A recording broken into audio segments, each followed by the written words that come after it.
So Drew. Angela Harrison. Kenny Renner Singer. Brian Prey. Allison Miller. Excellent. So we unfortunately don't have the minutes for everyone yet, so we're gonna postpone that for March's meeting. So we'll approve both January and February minutes in March. So move right into our first topic tonight, which would be the continuation of the review of cottage housing. So Lilith, do you want to kick us off here? Yeah, thank you so much. So I made the edits to the draft cottage housing, which are up on the screen. I made those adjustments based on our last meeting. So today I am hoping that you can review them as a group and let me know if there's anything further that needs to be adjusted prior to next month's hearing.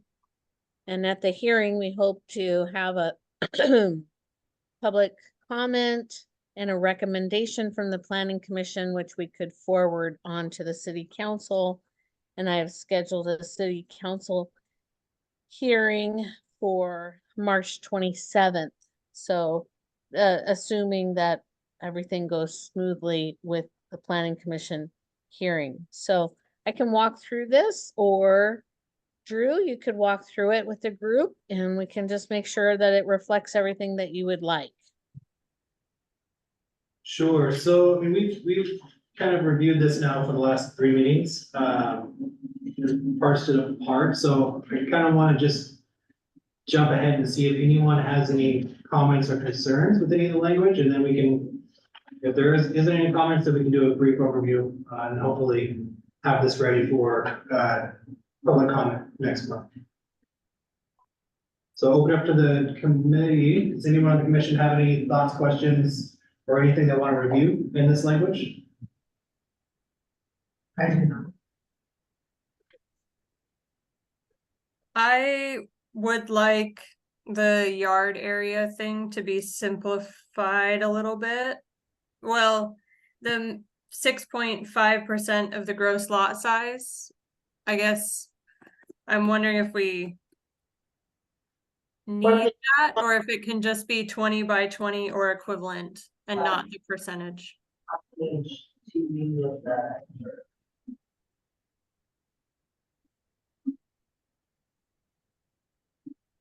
I don't think you say that again.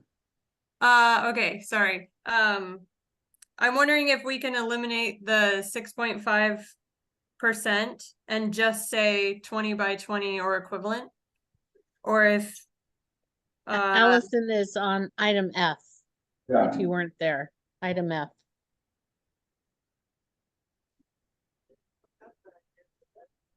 and is the sample density, this calculation, that's not actually going to be included, right?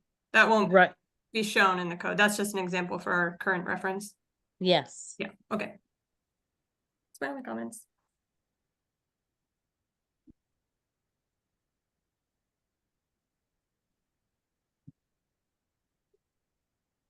So what do you propose, Allison? How can we clean this up a little bit? Just to say yard area, a minimum of 20 feet by 20 feet or equivalent shall be provided as a shared yard / courtyard. You know, just basically just remove the 6.5% thing because it seems a little bit random and unnecessary. And I think the 20 by 20 is sufficient for establishing that there should be an actual shared courtyard and not just like the 10-foot spaces that you'll have to have between buildings anyway. Well, what if we're talking about a fairly large lot? And what would 6.5?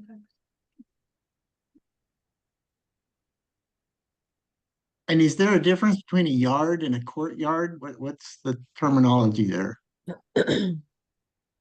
Yes, so the courtyard is on the next page, page 3 of 37 of your packet. Courtyard means a shared yard area used for residents associated with cottage housing. So the yard typically is defined as just those setback areas.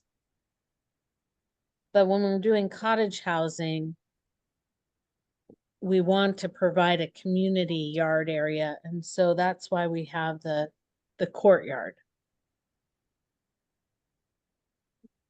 Place for kids to play if there were kids. Yep. I think the 20 by 20 would work for staff. I was gonna chime in, that would be much easier to administer. Yep. So it's a recommendation to change the verbiage to a minimum of 20 by 20 or equivalent. Everybody's okay with that? Sure. And by equivalent means equivalent square footage? Well, it would be at the administrator's discretion.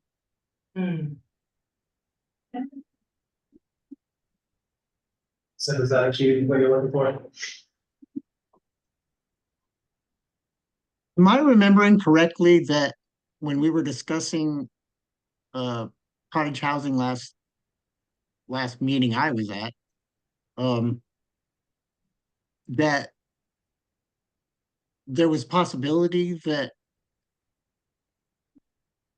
they could be sold in the future instead of it being like a condo situation, that each residence could be separated off and sold?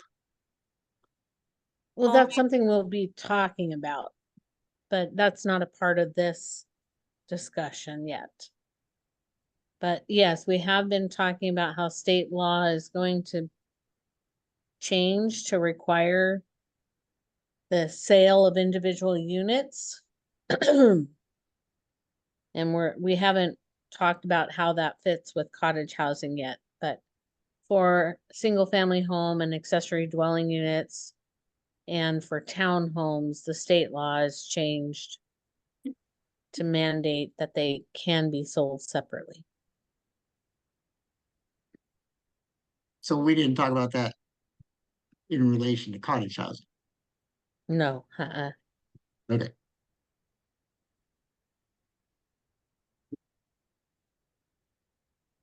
So going back to it, Allison, are you comfortable with that change in verbiage? Yep, Okay. yep. All right, well, we have agreement to clean that up a little bit on item F. Minimum of 20 by 20 or equivalent, should suffice. Any other comments on any of the other points for cottage housing? I'm good after. Well, I did have a clarifying question real quick, and I'm sorry I was not involved in the discussions, but on letter D where it talks about density and it says, including but not limited to height, setbacks, parking and open space. Is that open space the yard area? Can we define that as yard area instead of open space? Because I don't know if open space is used anywhere else in this section. And by yard, does that mean required? it means yard area. Yeah, that's a good catch. And we had different versions in the past that That's what I called it thought. open space. So yeah, that's a good catch.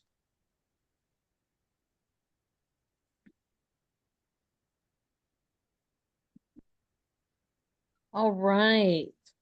Any comments or questions from the public on the cottage housing before it goes to hearing next month? It has one on C, number 3, the paved pedestrian path at least 5 feet wide shall be provided, blah, blah, blah. So are those 5 feet wide clear, nothing on them? Yes. Okay.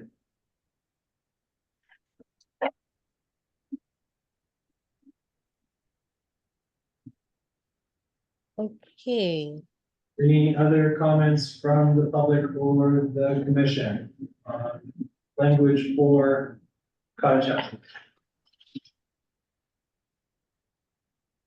All right, I think Lilith, we are ready to move this to the next stage. So we can move on to our next subject tonight. Which will Great, be Mhm. the draft code amendments for consistency. So I'll let you take it from here. Thank you, Drew. I will be adding a couple more sections and clarifying things before the hearing next time. The attorney had some questions on some of the codes. So it'll be further refined before you see it at the hearing. But most of the changes are just based on legal discussion. And there were a few places where we moved code that I forgot to add in the removal. So I just showed where it was going and said it was moving. And the attorney reminded me that I need to show the full removal and the addition. So it'll be a slightly larger document next time you see it. But in any case, this starts with building height. This is one we moved last time, but didn't show the removal. So now we're showing the removal. It's already been moved. It shows up in a different section of code already. So this is duplicate. Then we had the lighting standards, and lighting standards were required to go to the design review board.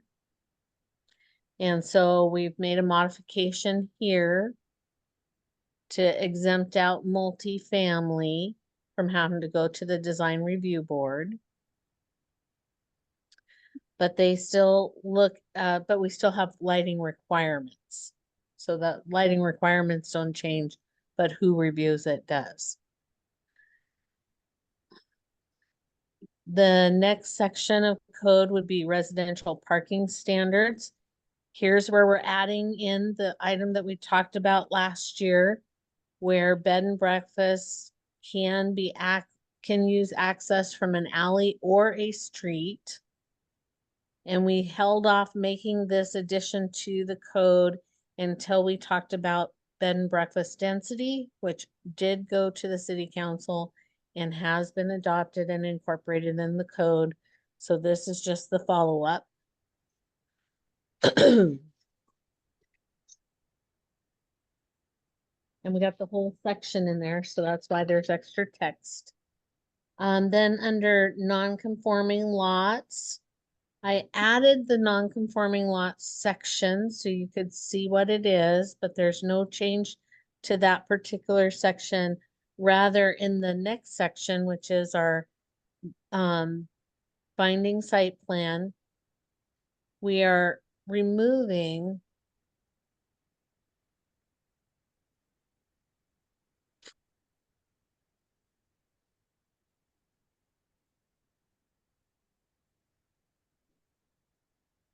okay, so you can see where I added it in the blue underline, it said including but not limited to. I think the attorney removed that, so I should actually just delete it to avoid confusion. And rather, we put it down below, and it talks about this non-conforming historical lots retaining 75% of their original lot area can be boundary line adjusted. In other words, if you had a historical 6,000 square foot lot, but you built a house, you had two of those lots, and you built a house that encroached into one of your historical lots, you could still acknowledge that historical lot so long as 75% of it was there. This was already in our code. It just wasn't in the boundary line criteria. And so by putting it here, it makes it more transparent that this is an allowed activity through a boundary line process. So again, we're trying to make things more transparent. We didn't add a new rule here. This is just an existing rule. Are there any questions on that?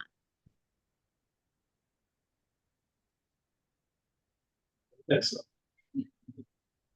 Okay, and then this next section is also in the subdivision section, 1714, development standards. I've made some more changes to this section based on legal counsel. But it was done after your packet went out, so you'll see some changes here, including the name of the title, because we want to reference some additional titles like 12 and 13 and maybe another one. So what we're doing is we're saying every time you subdivide,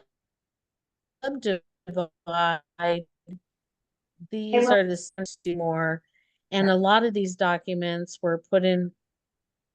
Yeah, sorry, I see I'm a little unstable. A lot of these documents were in place before we adopted our construction standards. So now we don't need them all listed here. So we're removing all the ones that we don't think we need.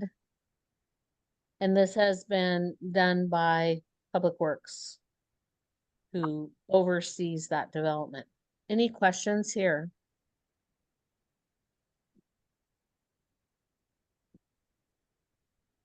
Okay, well, that brings us down to home occupation. And the attorney wasn't super thrilled with all the changes I made here. Particularly there are, if you go to the next page, Maggie, there's a section here where it talks about the following uses are prohibited as Group A homes. I had moved that from the definitions into the code, and the attorney wasn't too keen on that. So he recommended just simplifying the number of edits here. So we've made some more clarifications here, but the idea with the group homes A and B is to allow for more clarity in how they're processed. We'd like group A homes, which are the ones that have essentially no impact to neighbors because they don't have customers coming. In one place it says no customers, and another place it allowed for some customers. So we want to pull out if they have no customers coming, then we just sign off on the business license. We don't even do a decision on the group, on the home occupation. If they have customers coming, we'll do a more thorough review. And the other thing we clarified in here too is the amount of space that they can use for a group home, for a home occupation.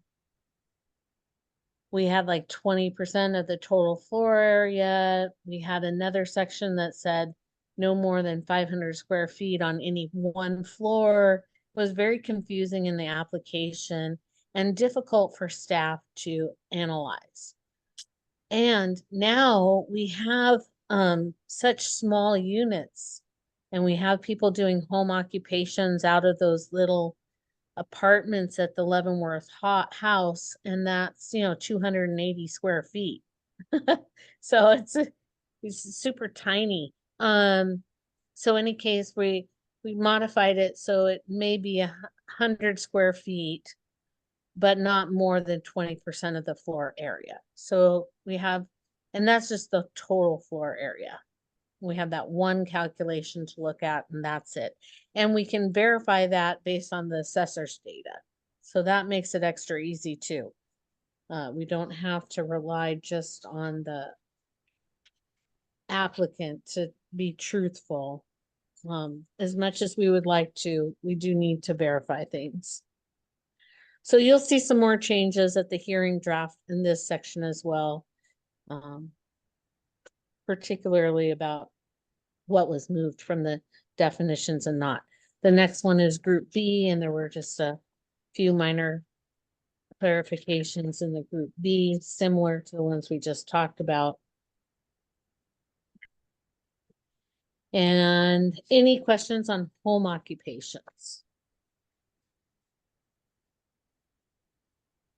Again, we're just trying to make things clearer, more transparent, address some hiccups in the code. the next section is fees, bonds, development agreement, cost sharing. So we have a few changes here, but not too many. What we have right now is we have several sections that talk about bonds and fees and development agreements. And we're trying to move all of that into one section so it's clear to applicants and the public, oh, if they're doing anything with a project that has fees, here's the overall catch-all statement of where they look for fees, which is the rate and fee schedule. If they're doing a bond, there's one section for bonds. Right now we have it in a couple of sections. And then if they're doing a development agreement, that's currently in Title 21. We moved it here. So money stuff is all together.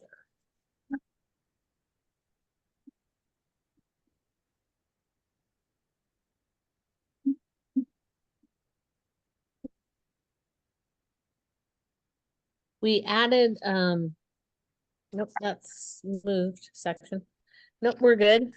Design Review Board had a section about, bonds. And that's the section we moved. So you see it added in one place and removed in another. Okay, and that brings us to yard requirements.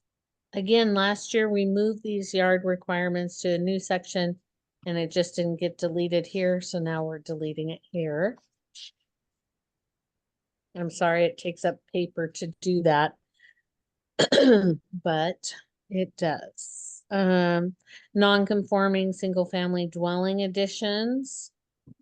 Here, we're just recommending moving existing code into the standards we've recently adopted. So that's why that's going. We're moving all non-conforming regulations to the non-conforming chapter. The building height we moved last year, we just didn't delete it, so that's there. And then this next section, 1836, is changing to 52. So 36 is just standards, but 52 is conditional use permits. And we already have bed and breakfast in conditional use permits, but for some reason we had an additional section with standards. So now this will get moved over and all the B&B stuff will be in one location. So you see that there for both of those sections.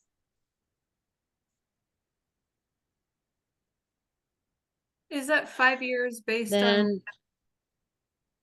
on, sorry, on that 18.52? Is the 5 years based on like what the council decided on in terms of a delay for compliance? no, the council just gave 1 year. So Okay. and no, Allison, great. Thank you for catching that. That is an addition. So the current code basically says that if a B&B is annexed into the city, but they don't fully meet our requirements, they can continue as non-conforming. I wanted to give them a limited period of time, but a decent period of time to come into conformance. Because these things, the bed and breakfasts in particular, tend to hang around a long time, and our codes have been updated to reflect the community desires. So if they were approved through a county process that's very dated, I did add this language in here for 5 years to get the either obtain a new conditional use permit or cease operation. And I think that's consistent with what you guys have said, and that will put them in conformity to, you know, when they transfer the business, they'd be under the new regulations. You know what I mean? So that it gets everybody on board. Would this apply to if the property transferred within that 5 years? Well, Or- they'd have 5 years to either stop operations or get into conformance.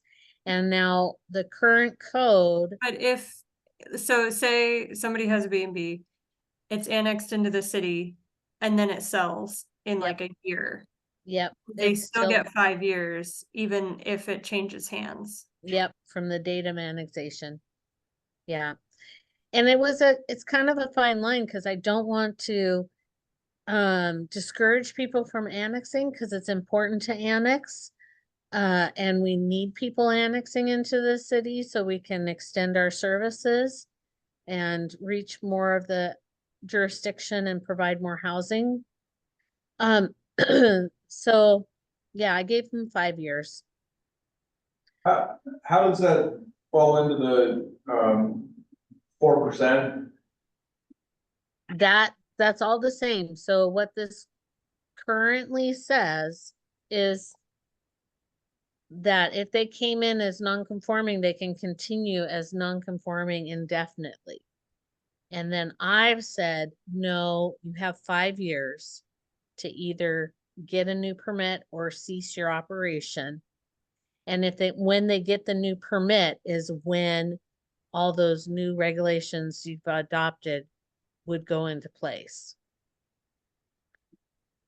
Including if there was no room left, like if the quota was full, then Right. it would just be like, sorry, you can't do it right now. You can reapply later. Yes, including that. And the city council asked that the transfer rule go into effect January 2025. So anybody annexed in, that transfer rule will be in full effect once they get their new permit.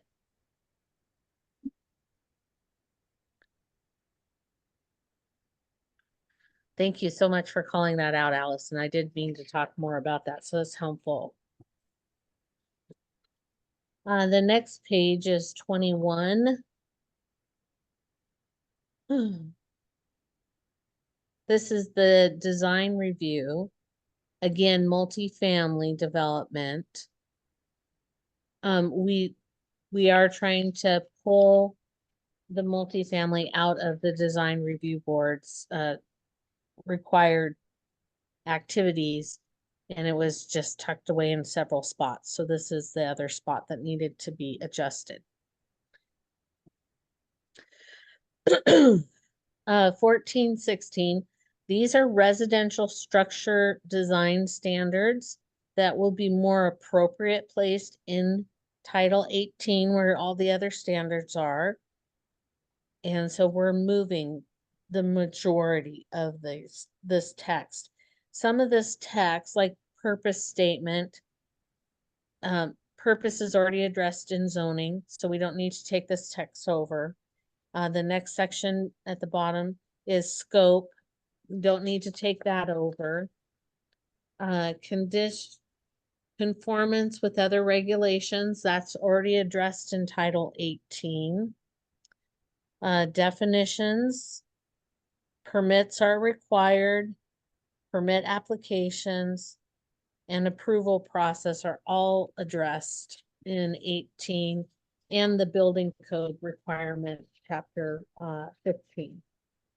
So that got us down to a section in that code called manufactured home standards.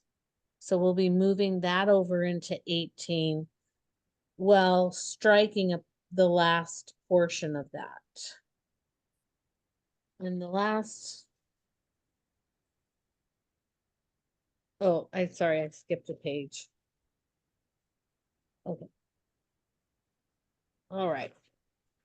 So manufactured home standards, 27 of 37, and then Maggie, go to 28 of 37.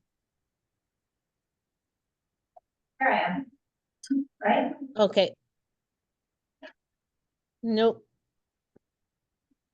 28 of 37. Oh, okay, go up higher. There you go. So this is the manufactured home. So we're retaining manufactured homes. They have to be new. They have to be on a permanent foundation. They have to be a designated manufactured home. And that's defined in our definition code and under state law. And they have to, comply with other design standards. And then under residential design standards, which we'll be moving over, we're removing the requirement for 12-inch eaves. Eaves are a good option, highly recommended, but manufactured homes don't have very big eaves, and this was in conflict with being able to place manufactured homes. And when we also had a couple of years ago, new styles of homes coming into town that just are more modern in style, and we ended up making determinations individually on all of them. You know, like this code had allowed for English Tudor homes not to have those big overhangs or have them differently. We were making the same finding for this newer modern style of home. Anyway, the recommendation of staff is just to remove it in its entirety. It's not necessary. It is optional design function, and it can conflict with manufactured homes, so we want to avoid that. The only other item we're suggesting changing on the residential standards is this one, L, about trim materials around windows. And M, all additions or other architectural features shall be designed and permanently connected to the dwelling. It's just not necessary to do that level of review or have that standard there in our mind. So we were recommending to remove it. Any questions on those two sections?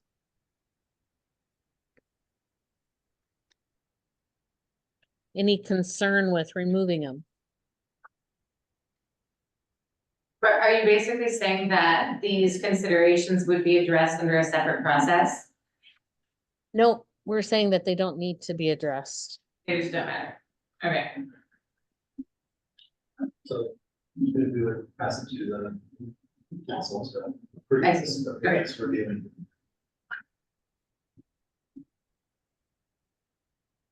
Then the remainder of that section, it is more legalese, you know, non-conforming is already addressed, variances, administrative interpretations. This removes a lot of potential crossover in other code sections, so hopefully we won't have, we'll have less opportunity for confusion. So that's a big and I think important change to our code sections. Long overdue. Then we have new code. And I did modify this with legal today, and we have probably, 5 new sections here because I broke out several steps. Let me just tell you overall, the intent here is that Public Works have the opportunity to inspect the development of streets, sidewalks, whether that's new construction, repair, or maintenance. And it needs to be in conjunction with any sort of development, but also includes subdivisions. So we didn't have anything in code that really required somebody doing a subdivision to have their work inspected. And that was problematic, as you can imagine. So this new section of code allows Public Works team to do all those inspections and requires them to be done.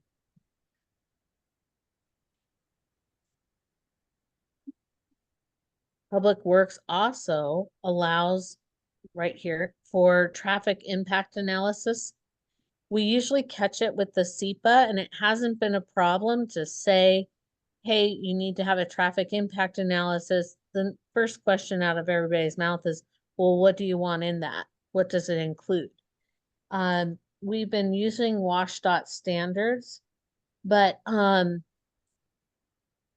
Wacholder would like to have this additional language in here so that it's just clear out of the gate and we're not using a state standard, although I think it covers all the same stuff.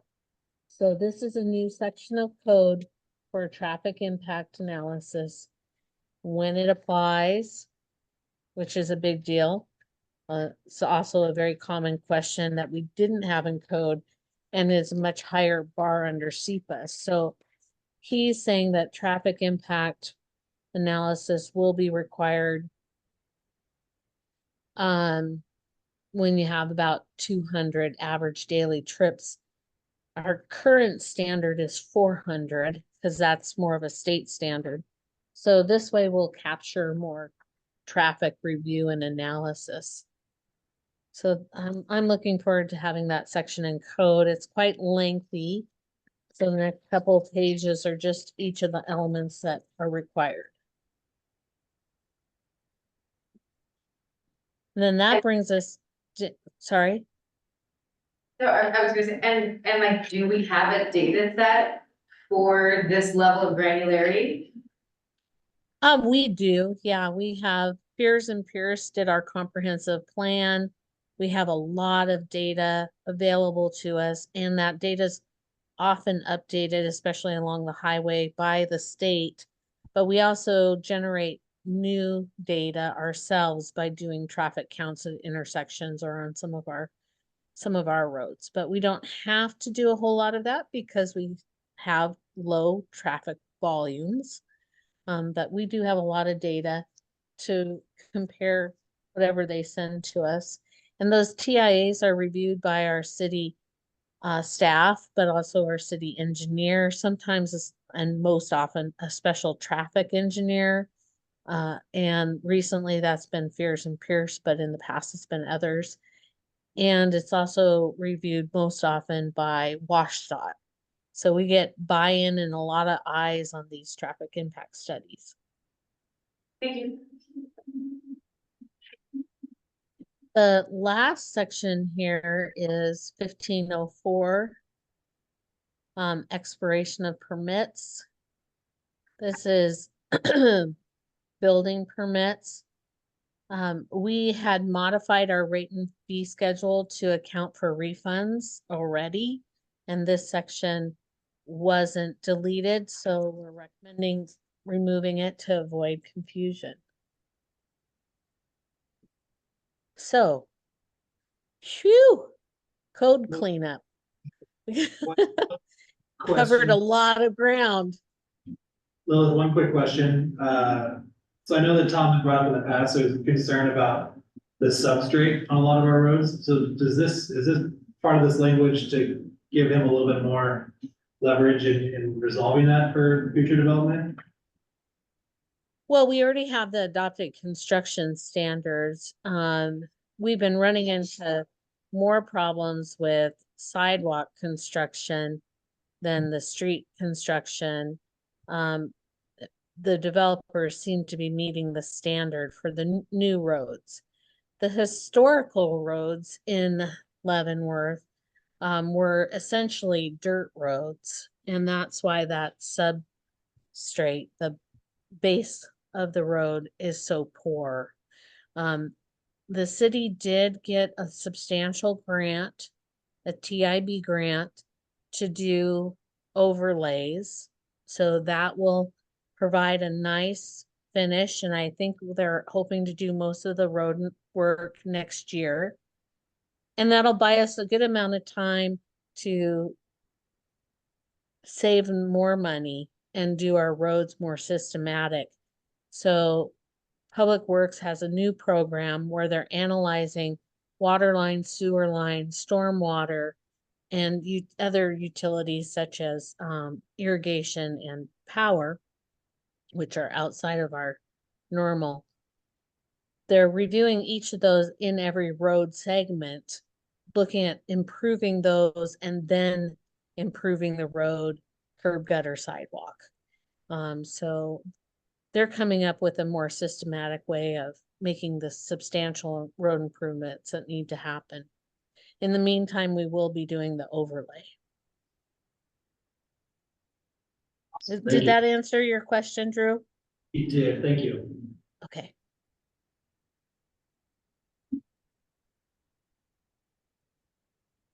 Any other questions regarding, it was kind of a lot of language we've run through here, probably a lot to digest. Yes. Just wanted to mention on the modular houses, we were talking about their, you know, the roof coming out and cutting it back. Well, we did a little bit of that when our house was built to save money for another project in the house we wanted to do. Wish we'd never done that. Because with the big snows we've had in the last 2 years, not counting this one, when the, you know, the shorter that is, the closer the, all that snow stacks up and lean against any of your windows. So I'm kind of concerned about that one. Hopefully we tell people that at least. Yeah, we definitely encourage people to have not just a 2-foot overhang, but a 3-foot. But mandating it was prohibiting manufactured homes, which state law says we have to allow. And so we want to, I originally had drafted as recommended too, like you're recommended to have this.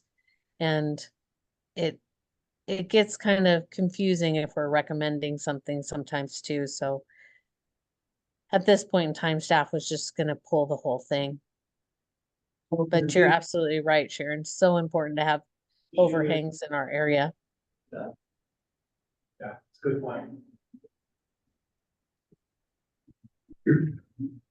Yes, sir.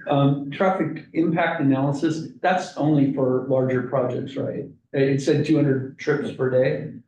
That's not a standard thing, because it kind of got rolled into when you said, for building, houses and such, that, you know, then we rolled into traffic impact analysis. I'm like, well, what all did that cover? Hopefully, you know, a single family home is not gonna be in that Oh. area. Because it rolled in the way it was all described. Oh, yeah. No, only larger projects. Okay, thank you so much. Mhm. Yeah, a single family home is considered to generate 10 trips a day. So you need 20 of them to hit the traffic impact analysis. 20 of them or 200? 20. Wow.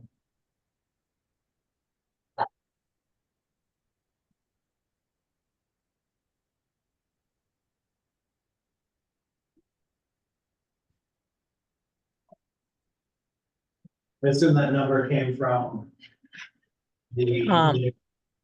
Well, Oh. yeah, Tom Walkholder, I'm not sure who specifically, if he had run that through the engineer or not.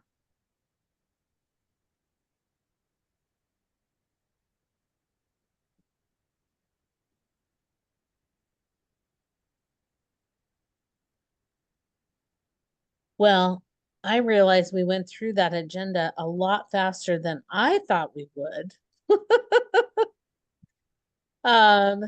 What? Next meeting is cottage housing and these code consistency updates. I'll have a staff report for you. The updates will be further refined, so look for any tweaks and don't be surprised. And be sure to pull out any questions you have. For the planning commissioners yourselves, if you review them when I send it out with the staff report, if you have any questions, get me your questions as soon as possible. And maybe you and I can touch base before the hearing, because then that avoids confusion with the public and it provides more time for the public to provide comment. So I'd like to get any questions the planning commission has resolved prior. And if we do need to tweak it, we can make tweaks to the document at the very beginning of the public hearing and hopefully avoid additional questions from the public if they had similar question. Maybe avoid's the wrong word, but I hope you understand what I mean. It's just to try and keep things moving forward. But any case, the other items we've been talking about and I have heard about is that 0 lot development.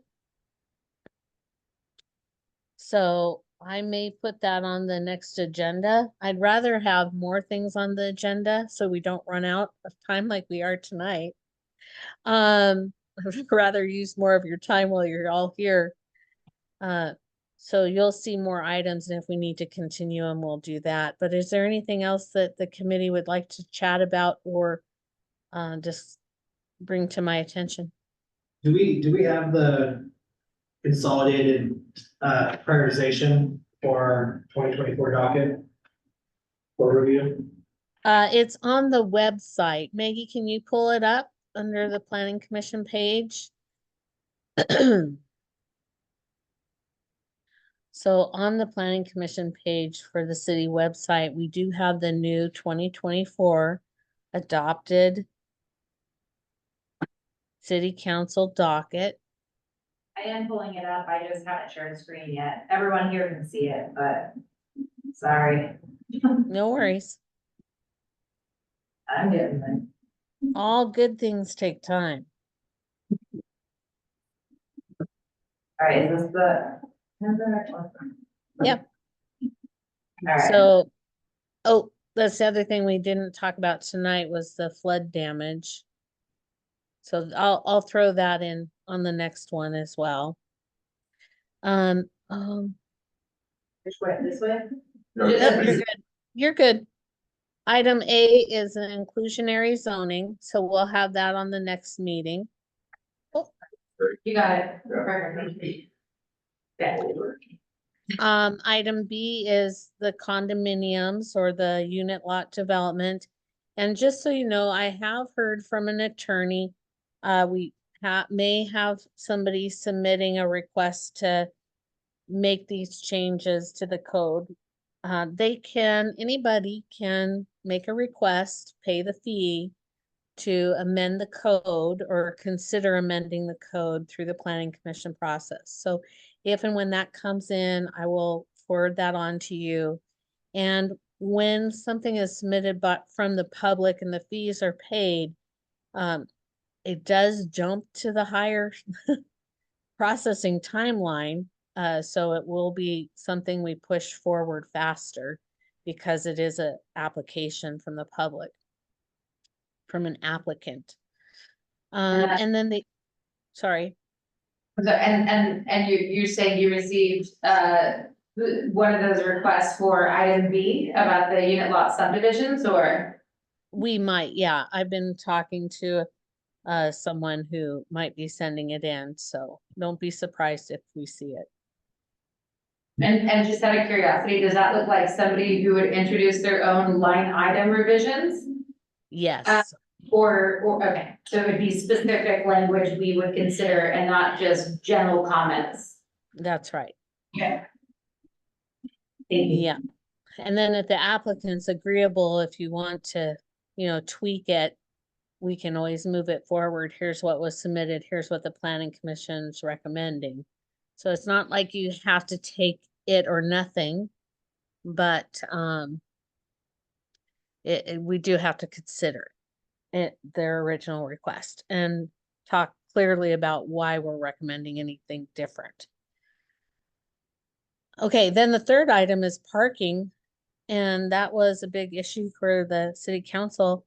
So we're gonna walk through that. Now, some of these items have been addressed already through previous code amendments, but we'd look at the whole of parking and come back through that. And then AHBL has been doing work on our urban growth area boundary. I'm the one holding up the process at this point, just capacity to review the data that they've provided me already. And apologies, what does the acronym stand for? AHBL? I don't know. Okay, it's a consultant, just a consultancy, okay, got it. Yeah, I actually don't know that it's an acronym for them, but No, sure, it's just that it's a firm, makes sense, thank you. yeah.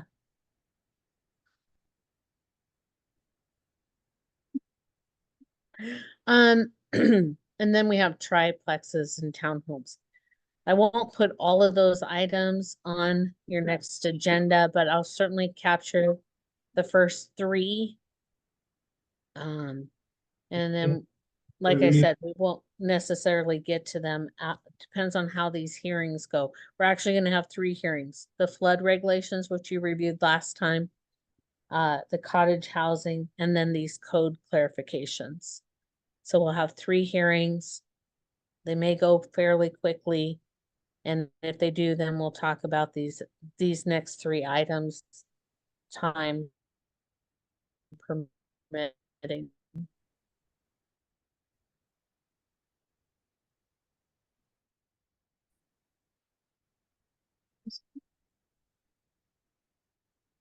Is that helpful?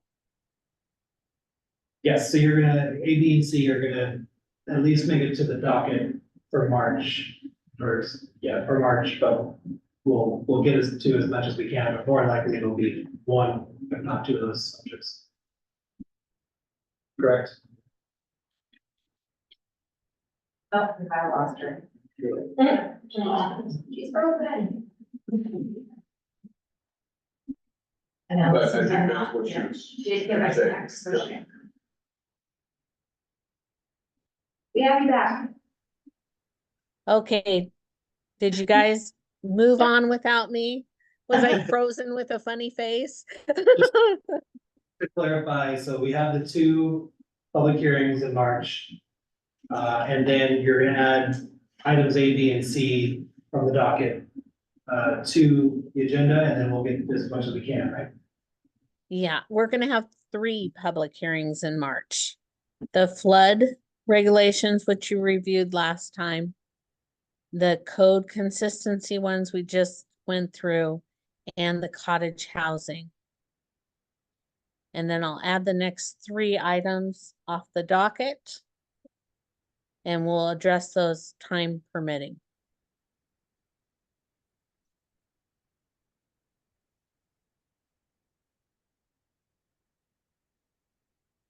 All right, any comments from the public?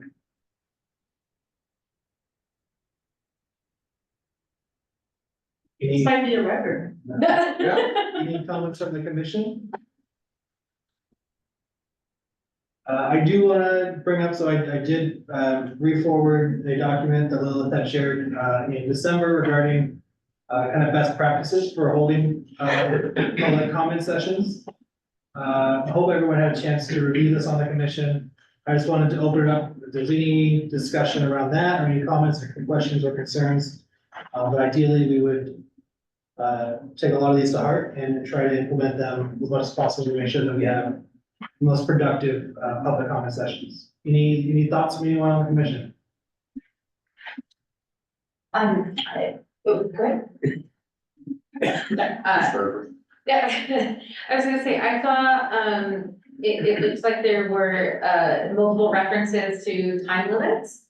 And I was just wondering if we have, if there's anything in existence already about time limits, and, or if we have like a clock that's readily visible for, you know, like, say, people get, sure. So that's what we've done in the time. Sure. If we need to time.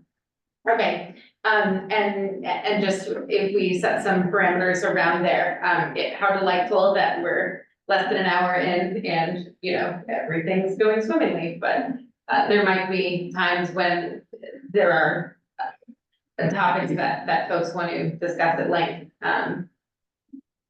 Is this a matter of like parliamentary procedure that we would have to determine a formal time limit?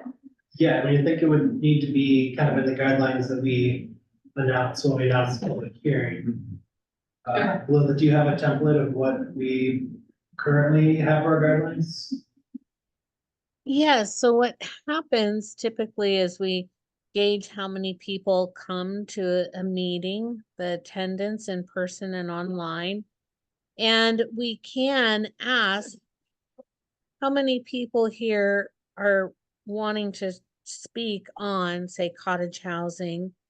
If you get a feel of, you know, you've got 20 to 30 people raising their hand, you say, well, in order to ensure everybody has adequate time, we're going to limit comments to 3 minutes.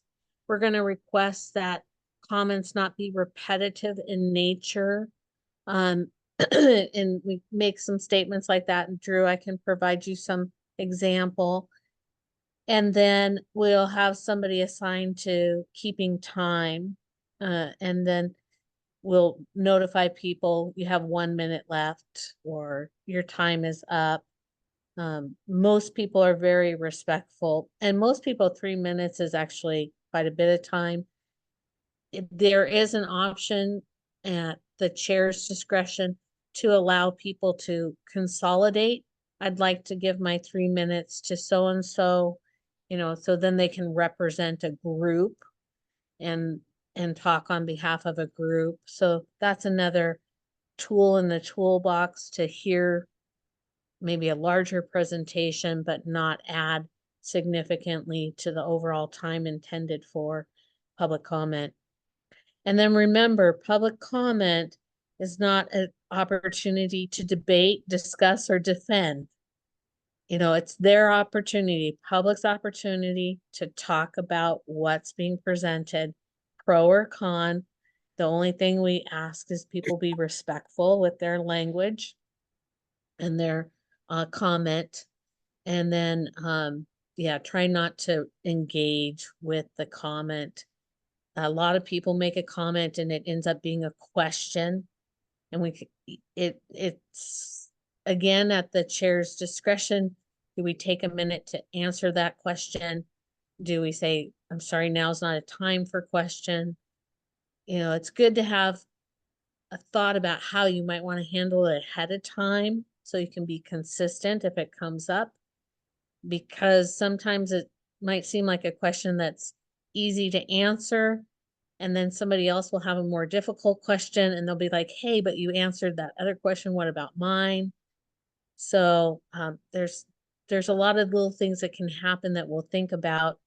And Drew, it's your first time through, so if you have questions as you go through this your first time, feel free to just say, let's check, let's talk it out. How does the planning commission want to address this? If you feel you need to do that, but you and I can walk through some of that ahead of time. And then my only thing is making sure we're transparent with the public about the process. Yeah. So that no one is surprised when we don't respond to them. Yeah. In a hearing. Yeah. So anyways, I don't know, Lilith, protocol or how the council does that or what have you, but. Can we add like some verbiage, when you do the public announcement, just that, just outline exactly what you just said, that this isn't a dialogue, this is the opportunity for the community to voice their opinion. The commission will respectfully hear any opinion, but will not be engaging in dialogue. Perhaps that could be something along the lines of meeting etiquette that's on each agenda, and we could elaborate on like guidelines or just expectation management or something. Is it better to do it ahead of time or just at the beginning of the meeting? Do you think? The best time to capture that is at the beginning of the hearing. And you'll have 3 hearings and you can decide, if you're gonna make that statement in front of each hearing, or if you're gonna just do it once. And you'll know based on how many people come and go from the meeting, attendees. And then Drew, maybe you and I can just touch base and you can tell me what order you'd like to have the hearings in. I imagine cottage housing will be the most interesting. Not very many people interested in the flood regulations, particularly just because they're recommendations from Department of Ecology. So that might be last, but you and I can touch base on that before the agenda goes out. Okay, that sounds great. What other question? It's just that these guidelines would pertain to every planning commission meeting, right? Not just public hearings, or? No, this is just public hearing. It's just public hearings. Okay. Thank you. Any other comments from the commission? Last chance for the public. We adjourn in 20 seconds, it'll be less than Now we that. got one more. Oh, Ah. damn. The only concern that's coming to mind is, when we're talking about one person if there was, like, say, 5 people that wanted to say something and they let the one person do it. Yeah. When that one person does that, do the other people's names get signed on there, so you see that as there was that the group was 10 people, the group was 50 people that have the same comment, instead of it looking like one comment alone. Right, that's right. But Okay. it would be noted in the minutes that so-and-so yielded their 3 minutes too, and anyone else who yielded, yeah. Yes. A big kind of a backwards step, sorry about that. You wanted to be done in an hour. Before you go, sorry, sir, just, the high school seniors, you guys can go if you want. If they want, hey, maybe they're having fun. So, I'm not sure, it's Lilith, is that right? Yes. Yeah, Lilith. So it sounds like what you're doing here is you're starting a brand new edition of a review for any project by Public Works, by Tom. Their department is gonna, this is a new thing, that any project is gonna get reviewed by them. Is that, am I hearing you correctly? No, Okay. no, Public Works does a review with the development. They're gonna be adding inspections. So, I mean, right now, we still need to inspect the work, but it's not codified. So they're adding a section on that. And then we already require traffic impact analysis. Then now we're defining more clearly when that is required, what level of project. And then we are defining for the city, each of the components to be included in that. Okay, perfect. That's perfect. Thank you. Okay. Excellent. Going once, going twice. I would entertain the motion to adjourn. I move we adjourn. The second that. Thank you. See you all next month. So, yeah, that's not.